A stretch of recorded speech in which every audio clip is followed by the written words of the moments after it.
오늘 오신 여러분들을 주님의로 환영합니다. 저희는 지금 창세기의 이야기를 하나하나 읽어가고 있습니다. 그리고 그 안에는 아브라함의 길을 따라가고 있고 아브라함이 만난 하나님뿐만 아니라 아브라함 이야기를 통해서 있는 수많은 사람들, 그리고 그 사람들의 이야기를 보고자 합니다. 많은 이들은 책이나 혹은 이야기를 쓸 때 그 주인공에게 집중을 많이 하죠. 아브라함이 주인공이니까 그 주인공에, 그리고 다른 모든 이야기에도 그럽니다. 역사도 그렇게 바라보는 사람도 있고요. 하지만 말씀드린 것처럼 성서는 주인공이 중심이 된 이야기뿐만이 아니라 그 주변에 있는 수많은 사람들의 이야기를 전해주고 있습니다. 왜냐하면 대부분의 사람은 세상 속에서 자기 자신은 스스로 주인공의 삶이라고 이야기할지 모르지만 대부분 그렇게 주인공으로 원하는 삶을 살지 못하기 때문에 그렇기도 하고요. 그렇기 때문에 성서는 어떻게 보면 주인공의 이야기가 아니라 그 주변에 있는 수많은 사람들의 이야기를 우리에게 전해주고 알려주고 있습니다. 그리고 그렇게 성서를 읽어가면은 그 안에 들어있는 하나님의 또 다른 진리를 만나고 경험하고 그리고 깨닫게 됩니다.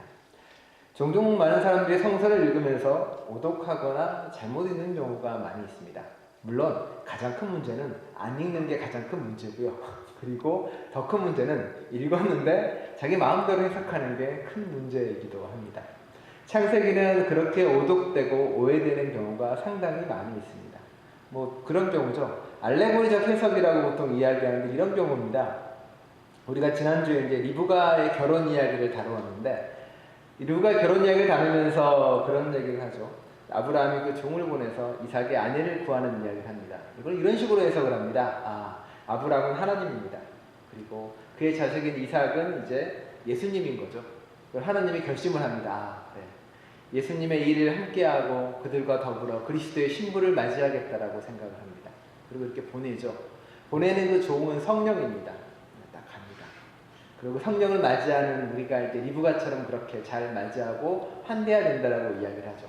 성령은 그냥 오지 않죠. 성령은 올 때 이렇게 낙타에다가 큰 선물을 가져오는 것처럼 성령을 잘 맞이하면 낙타에는 큰 선물을 받을 수 있을 것이다. 그 선물이 이제 뭐 세박자 축복과 이렇게 오중의 복음으로 이루어진 이런 5가지 복으로 이루어진 큰 복이다라고 이야기합니다. 알레고리적 성서 해석인데 성경이랑은 전혀 맞지 않는 이야기입니다. 성서에서는 그렇게 이야기하지도 않고 성경은 그 이야기를 하려고 이 이야기를 적은 게 전혀 아닌 겁니다.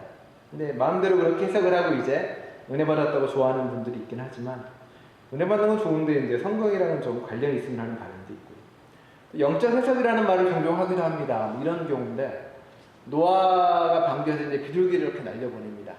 설교 해석할 때 그렇게 이야기해요. 저 비둘기는 우리 영혼이야. 이렇게 노아의 품에 거하듯 하나님의 품 안에 거했어. 그 비둘기가 날아가서 이제 돌아오지 않는 건 영혼이 하나님의 품을 떠나서 자기가 머물 곳에 마음대로 사는 거야. 그 영혼은 돌아와 하나님의 품으로 다시 와야 돼 라고 해석합니다. 성경이랑 아무 관련이 없는 해석을 하기도 하는 거죠. 자기 마음대로 읽습니다. 그냥. 아니면 이제 무리해서 해석하는 경우도 많이 있습니다. 이렇게 성경에 이제 나와 있는 한 구절만 떼다가 그게 이제 윤리의 저대로 진리인 것처럼 써먹는 경우도 많죠. 교회에서 잠잠하라는 구절이 있는 걸 보고 그래 교회에서 여성은 다 잠잠해야 돼. 여자들은 절대 이야기하지 마. 장로도 안 되고 무픈지 올리면 안 되라고. 성경과는 관련 없는 이야기를 하기도 합니다. 또는 도덕적 윤리도 막 거기서 끄집어내죠. 바울이 이제 어떤 동성 간의 성행에 대해서 뭐라고 한 말을 가지고 끄집어내서 죄악이야. 다 이렇게 지옥의 불에 가야 되라고 말하는 잘못된 해석을 하기도 하고 어쩌면 이제 또 하는 부분만 달랑 띄어다가 다윗은 우리의 신앙의 모범이야. 그가 하는 행위는 모두 옳아. 그러니 어떤 방식으로는 정당화시키는 해석을 한다던가 그 모든 해석 자체가 성경과는 거리가 먼 이야기들이죠. 그리고 성경이 원래 전하고자 하는 메시지들, 성서의 저자들이 우리에게 알려주고자 하는 구원의 길들, 성서의 저자들이 우리에게 보여주고자 하는 수많은 진리랑은 거리가 먼 채 교리적이라던가 혹은 해주고 싶은 이야기를 성서를 갖다가 사용하는 이야기 꽤 많이 있다는 겁니다. 어쩌면 우리의 게으름이, 어쩌면 설교자들의 게으름이 잘못된 해석을 많이 해나가는 거죠. 창세기에는 편집자나 쓴 사람이나 그 모든 것에 의미가 있고 목적이 있습니다. 그걸 통해서 우리에게 알려주고 싶은 수많은 진리들이 있고요. 일단은 그 진리의 값어치와 그 보물을 깨달아갈 때 좀 더 찬란함으로 다가갈 수 있는 거죠. 우리 마음대로, 우리 뜻대로, 우리 하고 싶은 대로 읽을 필요가 없다는 겁니다. 어느 날 문득 이렇게 성경을 딱 펼쳐보다가 그래 이게 바로 지금 내가 해야 될 일이야 라고 들어오는 게 아니라는 겁니다. 옆에 아내가 저 땅에 나오는데 땅을 사자라고 한참 이야기를 해요. 고민하다가 성경을 펼칩니다. 마침 이브가 선악과를 아담에게 내미는 걸 보게 됩니다. 그래. 하나님이 나에게 말씀하시기를 지금 아내가 사라고 하는 그 땅은 선악과라고 생각한다던가 옳지 않다는 겁니다. 자기 마음대로 자기 뜻대로 해석해서는 안 된다는 겁니다. 성경은 그 원하는 가치가 있고 그 원하는 깊은 뜻이 있다는 겁니다. 창세기는 특히 그렇고요. 저라고 해서 이것도 자유롭지 못합니다. 종종 엄한 길로 가기도 하고 종종 다른 설교를 하기도 하고 종종 설교를 한참 들여다보면은 이거 그때 틀렸는데 라고 할 때도 있습니다. 조심조심해서 건너서 그 진리를 만나야 된다는 이야기입니다. 그러면 우리에게 좀 다른 모습을 보여줄 것이고 좀 다른 하나님을 만나게 해주는 겁니다. 아브라함을 따라 걷는 길은 그렇게 조심조심 걸어가면서 성서의 이야기를 해석하고 알아가는 과정이라는 겁니다. 우리는 지난 몇 주 동안 지난주에는 리브가의 이야기를 했고 사라의 이야기를 했습니다. 그리고 이삭의 이야기도 했고 아브라함의 이야기도 했죠. 오늘의 본문에서는 좀 생뚱맞은 이야기가 등장하기도 합니다. 바로 구두라라는 여인이 등장을 합니다. 아브라함의 두 번째 아내입니다. 아브라함은 구두라와 함께 37년을 삽니다. 사라와 함께 사는 거는 아마 대충 짐작이면 한 50년 정도 되는 것 같아요. 따로 별거하는 걸 떠나서요. 성서에서는 구두라를 통해서 6명의 자손이 낳고 또 수많은 사람들이 태어났다라고 이야기를 합니다. 그 이야기는 이삭이 리브가를 결혼하고 리브가가 이삭을 만난 이야기 뒤에 나옵니다. 바로 그 앞구절에는 이삭이 리브가를 통해 위로를 얻었다는 말이 나옵니다. 이삭은 아마 어머니를 여의고 힘듦과 아픔 가운데 있었겠죠. 누군가의 상실의 아픔은 누군가 잃었던 그 고통은 다른 걸로 인해 메워지는 건 아닙니다. 그 고통은 그대로 여전히 남아있는 거겠죠. 욥도 마찬가지입니다. 욥이 수많은 자식을 잃었지만 그리고 그 다음 해에 또 다른 자식을 얻지만 그렇다고 해서 자신이 잃었던 자식의 아픔이 사라진다거나 없어진다거나 메꾸어지지 않습니다. 하지만 또 다른 만남은 그 고통을 딛고 일어날 힘을 주기도 하고 종종 그 고통을 딛고 일어서서 일상을 살아갈 수 있는 삶의 의미와 가치를 주는 거겠죠. 상실의 아픔은 누군가 잃었던 빈 공간은 다른 걸로 채워지지 않는다는 겁니다. 리브가가 이삭에게 준 위로와 힘은 사라의 자리를 대신한다거나 그 공백을 메꾸는 것들이 아니라 어떻게 보면 일상을 살아갈 수 있는 힘과 의미를 준다는 의미입니다. 고통을 나눌 수 있는가라는 책이 있습니다. 엄교 사회학자가 썼는데 그 책도 결국은 그렇게 이야기하는 겁니다. 고통은 실은 나누거나 덜 수 있는 것들이 아니라고요. 그 고통을 이해하거나 공감하기 너무나 힘든 것이라고요. 하지만 옆에서 같이 들어주고 함께하는 것은 고통을 없애거나 상쇄시키거나 메꾸는 것이 아니라 그 사람이 그 고통을 딛고 일어서서 일상의 삶을 살아갈 수 있도록 작은 웃음이라도 줄 수 있도록 작은 기쁨이라도 줄 수 있도록 힘과 의미를 주는 것, 그게 바로 함께함의 의미라는 겁니다. 리브가가 바로 그런 역할을 담당했고 그와 함께했다는 겁니다. 그리고 아브라함에게도 구두라는 바로 그런 존재와 같았습니다. 아브라함도 사라를 잃고 힘겨워하고 힘들어했다고 나옵니다. 많이 울었다는 이야기도 나오고요.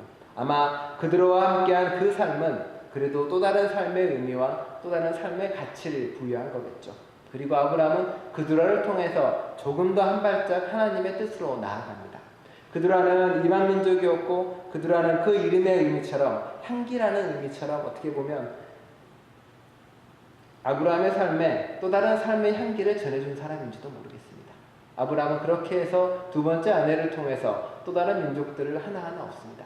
아브라함은 이제 자기 민족의 테두리를 좀 더 벗어나서 이방 민족과 더불어서 또 다른 민족과 함께 어울리게 되는 거죠.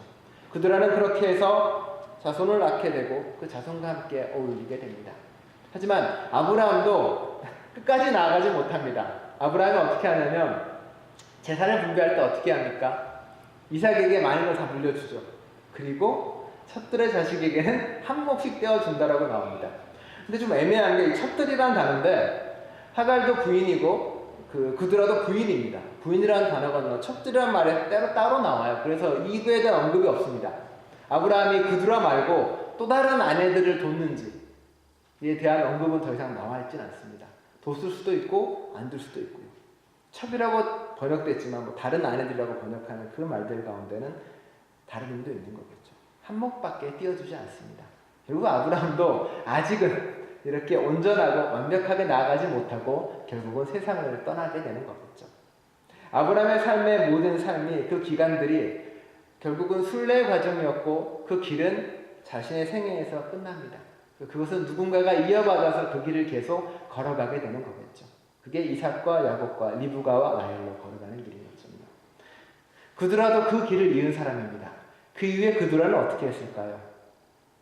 그드라의 이야기는 나와 있지 않는 것처럼 보입니다. 하지만 아브라함은 이삭을 걱정해서 그드라의 자식들을 동방으로 보냅니다. 동쪽으로 보내는 거겠죠.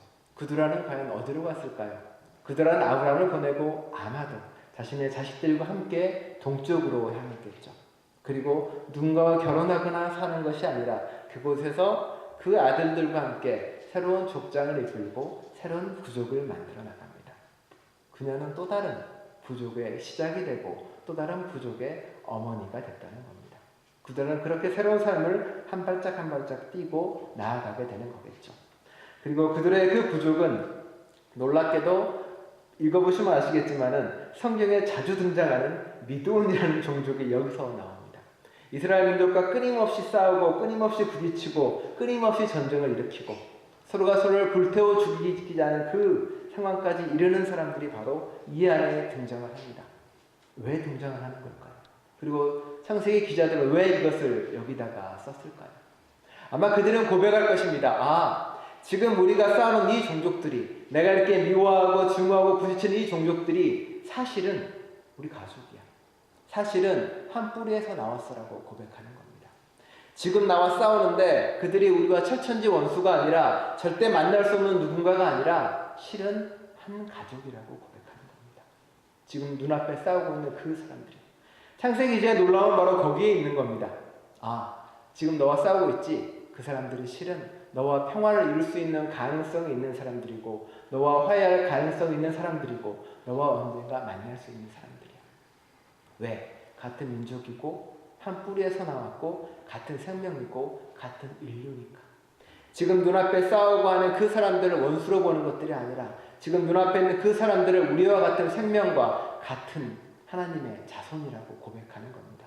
그래서 이 고백이 놀랍고 이 고백이 정말로 가치 있다라고 말합니다. 우리는 종종 어느 과학 잡지에 그런 얘기 나옵니다. 어느 사람들을 데려다가 인종차별주의자도 있고 그리고 자신들이 정말 독일인이야 나는 정말 유대인이라고 믿는 사람들을 데려다가 유전자 감식을 합니다. 과학적으로. 그런데 정말 인종차별주의자인 독일인의 감식 결과를 보여줍니다. 감식을 해보니 너의 피 중에 15%는 유대인이야. 너의 피 중에 20%는 전혀 다른 북유럽 사람이야. 이 안에 그 사람들은 놀랍고 또 당황해하고 황당해하는 거겠죠.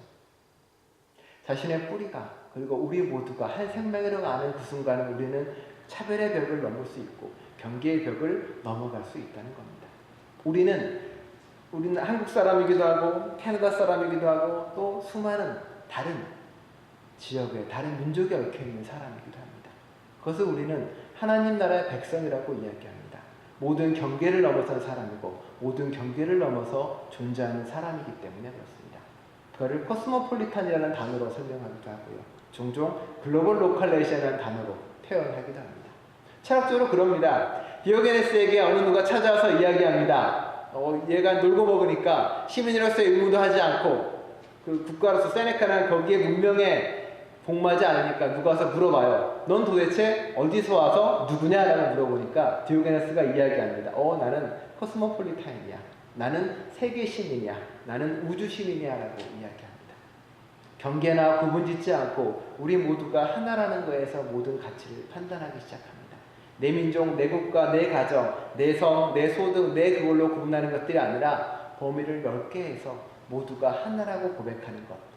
거기서 고백하는 말씀이 바로 모든 민족이 아브라함에서 나왔다는 그 고백의 말씀입니다. 아브라함이 잘났어. 이삭이 우월민족이라고 하는 그 고백이 아니라 모두가 다 한 생명이고 한 가족이야. 그러니 우리에게는 화해의 가능성이 있어. 그러니 우리에게는 함께 만날 가능성이 있어라고 보는 겁니다. 어쩌면 우리가 하나님의 형상을 가졌다는 무한 긍정의 신앙이 바로 그것입니다. 언젠가 다시 만날 수 있을 거야. 언젠가 우리는 화해할 수 있을 거야. 왜? 우리는 하나님의 자녀이기 때문에. 그리고 끊임없이 이야기합니다. 끊임없는 회개와 자기 성찰이 바로 거기서 불러오는 겁니다. 기독교가, 종교가, 일반 진보적인 사회단체와 다른 가장 큰 점이 바로 거기에 있습니다. 끊임없는 자기 성찰과 회개가 그 안에 들어있다는 겁니다. 우리가 과연 어디서 어긋나고 어디서 잘못되는가. 이스라엘 민족은 그렇게 고백하는 겁니다. 한 민족이었는데 우리가 왜 이렇게 됐을까? 우리에게 어떤 문제가 발생했을까? 우리는 함께 할 수 있을까라고 끊임없이 묻고 되짚습니다. 그리고 성경은 대답합니다. 아브라함이 죽었을 때 이삭과 이스마엘이 함께 와서 그 장례를 같이 지냅니다. 연락도 없던 이스마엘이었고 보이지 않는 이스마엘이었는데 등장해서 함께 장례를 지냅니다. 선대의 잘못으로 인해 누군가의 문제로 인해 벌어졌던 그 거리가 아브라함의 죽음으로 인해 그나마 둘이 화해가 돼서 다시 만나서 장례를 드렸다는 겁니다. 물어볼 수도 있겠죠. 화해 안 하고 그냥 와서 죽었으니까 이렇게 대면대면 갔을 수도 있지 않을까라고 생각할 수도 있습니다. 하지만 그렇게 생각하진 않습니다. 그 뒤에 또 다른 이야기들이 계속 전개되고 화해와 만남의 이야기가 반복되기 때문에 그렇습니다. 성서는 끊임없이 갈라지고 만나고 갈라지고 만나고의 이야기가 시작되기 때문에 그렇습니다. 이삭과 이스마엘을 통해서 다시 만나는 이야기를 해줍니다. 그리고 또 다른 희망을 남깁니다. 하지만 그 뒤에 이어지는 이야기는 다시 또 갈등과 분쟁의 이야기입니다. 에서와 야곱이 태중에서 싸우는 이야기가 다시 벌어지는 거죠. 그리고 우리는 압니다. 그 뒤 어딘가에 다시 또 야곱과 에서가 회복되고 만나는 이야기를. 성서는 그 얘기를 계속 보여줍니다. 싸우고 만나고 헤어지고 다시 만나고 그 희망 가운데서 끊임없이 화해와 평화를 꿈꾸는 겁니다. 이삭도 그렇고요. 그드라의 들을 이어서도 이제 또 다른 위로와 평화를 준 이야기가 나오고 다시 또 리브가가 다시 또 등장을 합니다. 리브가는 고민을 하고 이삭은 고민을 합니다. 아이가 생기지 않는 것에 대해서 고민을 하죠. 이삭과 아브라함은 화해를 했을까요? 못했을까요? 자식에게 다 물려준 걸 보면 이삭이 보지도 않는데 난 아직 한 번도 보지 못했지만 이삭에게 재산을 물려줘도 카열할 것 같진 않아요. 아무래도 긍정적으로 생각해서 아브라함과 일정 정도 화해를 했으니 재산을 모두 물려주지 않았을까라고 생각을 해두게 됩니다. 그래도 문학적 상상력이지만요. 이삭은 아이를 20년 동안 가지지 못합니다. 그리고 자신의 아버지가 그랬던 것처럼 그 잘못을 범하지 않습니다. 누군가를 데려와서 자식을 구하려고 하지도 않고요. 왜냐하면 이삭은 아브라함의 아픔과 사라의 아픔을 지켜봤기 때문에 압니다. 리브가를 탄압하거나 리브가를 억압하지도 않습니다. 자신의 어머니에 받던 상처를 기억하기 때문에 그렇습니다. 리브가도 마찬가지입니다. 아이가 없는데 리브가는 고민하지 않습니다. 고민했단 말은 전혀 나오지 않습니다. 왜 그럴까요? 사라는 떨어져 나오면서 자신의 장막과 자신의 자리를 만들어 놉니다. 사라가 아이를 가지고 싶었던 가장 큰 이유는 뭐냐면 자신의 부족에서 대우를 받지 못했기 때문에 그렇습니다. 여족장으로서 아이를 갖지 못했다는 이유로 제대로 대우받지 못하고 힘들었기 때문에 어찌됐든 아이를 가짐으로 자신의 권리를 되찾고 싶었습니다. 하갈을 통해서 아이를 낳게 되면, 종을 통해 아이를 낳게 되면 자기 아이가 되기 때문에 자신의 권리를 찾을 수가 있습니다. 어떻게든 아이를 낳아서 내가 이 족장과 이 부족에서 자신의 권리를 찾고 싶었던 사람입니다. 그 권리에 부딪히고 애쓰고 노력했던 사람인 거죠. 그리고 그 사람이 이제 아브라함과 결별하고 떨어져 나와서 자신의 권위와 자신의 자리를 잡아놓습니다. 그게 바로 사라의 장막이고 사라가 만들어 놓은 천막입니다. 리브가는 그 장막으로 들어옵니다. 사라가 자신의 고통과 아픔을 통해 만들어 놓은 그 장막에는 아이가 없다고 해서 차별받거나 아이가 없다고 해서 권리를 침해받지 않는 공간이었을 것입니다. 자신의 아픔과 권리를, 자신의 아픔을 누군가에게 물려주기 싫었을 테니까요. 사라의 죽음은, 사라의 고통은, 사라의 투쟁은 그렇게 헛되이 사라지지 않습니다. 누군가의 투쟁과 아픔과 고통은 누군가에게는 좀 더 편한 자리를, 누군가에게는 좀 더 큰 권리를 줄 수 있었다는 겁니다. 리브가는 그 자리로 들어왔습니다. 리브가는 아이로 인해 고통받거나 힘들어하지 않았습니다. 그만큼 당당했고 어쩌면 그만큼 자신의 권리를 주장할 줄 알았던 사람이고 동시에 그의 자리가 마련되어 있기 때문에 그랬다는 거죠. 고민은 대신 이삭이 했습니다. 이삭이 기도하고 이삭이 애썼습니다. 그리고 아이가 생기죠. 리브가는 아이가 생겼는데 기뻐하거나 좋아했다거나 어머나라고 하나님을 찬양했다거나 그런 말은 한마디도 나오지 않습니다. 무슨 말이 나옵니까? 쌍둥이가 너무 힘들어. 진짜. 야 너무 힘들다 이거 어떡하지? 라서 하나님한테 따지러 가죠. 하나님한테 뭐라고 하냐면 이렇게 이 일을 알아보려고 합니다. 해결도 아니고 뭐도 아니고 알아보려고. 이게 어떻게 된 일이지? 라고 해서 알아보려고 갑니다. 그래서 알아보려고 가니까 하나님이 뭐라 그러냐면은 두 민족은 너의 태안에 있을 거야. 그리고 그 민족이 지금 나뉠 거다. 그리고 한 백성이 한 백성보다 강할 것이다 라고 말합니다. 누가 강한지 이야기하지 않습니다. 족처럼 그 강한 백성을 야곱이라고 오해할 때가 있는데 누군지는 이야기하지 않습니다. 그리고 형이 동생을 섬길 거다라는 신탁을 받습니다. 이삭이 신탁을 받는 게 아니라 리브가가 신탁을 받습니다. 리브가가 누가 약속일 민족이 될지, 누가 하나님의 축복을 받게 될지를 바로 리브가가 받는다는 겁니다. 그래서 구원의 기회보가 이삭이 아니라 리브가에게 이어지는 게 아닐까라고 끊임없이 질문하는 이유가 바로 거기에 있는 겁니다. 리브가는 그 약속을 가지고 그 약속을 지키기 위해 애쓰고 노력합니다. 그래서 바로 에서와 야곱이 벌어질 때 그 뒤로 이어지는 것처럼 야곱에게 가는 이야기로 이어진다는 겁니다. 에서와 야곱도 이제 그 뒤에 많은 여러 가지 역병과 곤란을 겪죠. 이삭이 에서를 좋아하는 이유는 뭔지 아십니까? 되게 심플해요. 그 뒤에 나오는데 이삭은 고기를 좋아해서 에서를 좋아했다라고 나옵니다. 리브가는 야곱을 좋아했다라는 말이 나옵니다. 그렇죠? 리브가가 야곱을 좋아하는 데는 조건이 안 달려 있습니다. 채식주의자예요라는 말도 없고요. 고기를 싫어해서도 붙지 않습니다. 그냥 무조건적인 사랑으로 들어갑니다. 하지만 이삭이 에서를 좋아하는 이유는 고기를 좋아해서요 라고 나옵니다. 조건이 달려있고 뭔가가 붙어있는 이야기겠죠. 그대로 이야기가 하나하나 전개되어 나옵니다. 25장에 나오는 이 많은 이야기들은 어쩌면 한 민족이 성해지고 그 민족 간의 갈등이 벌어지고 또다시 이삭과 이스마엘처럼 화해가 이루어지기도 하고, 하지만 또 그 화해는 잠시 머물고 또 갈등이 벌어지고 또 에서와 야곱으로 이어지는 또 다른 갈등을 보여주기도 합니다. 하지만 그 갈등과 그 아픔들의 역사는 포기하지 않는 화해의 역사이기도 합니다. 끊임없이 만나고 부딪히는 역사이기도 하고, 동시에 우리에게 보여줍니다. 우리 주변에 있는 누군가가, 내가 다르다고 생각하는 그 누군가가, 내가 미워하고 싫어하고 하는 그 누군가가 결국은 다 하나라고 이야기합니다. 어차피 다 하나님의 자식이다. 화해할 수 있고 만날 수 있고 평화를 이룰 수 있다는 겁니다. 거기서 시작을 한다면 그래도 우리는 한 발자국 더 나아가서 평화를 꿈꾸고 사랑을 꿈꾸고 또 다른 세상을 꿈꿀 수 있을 것입니다. 그런 세상을 꿈꾸는 저와 여러분 되시기를 간절히 축원합니다. 기도하겠습니다.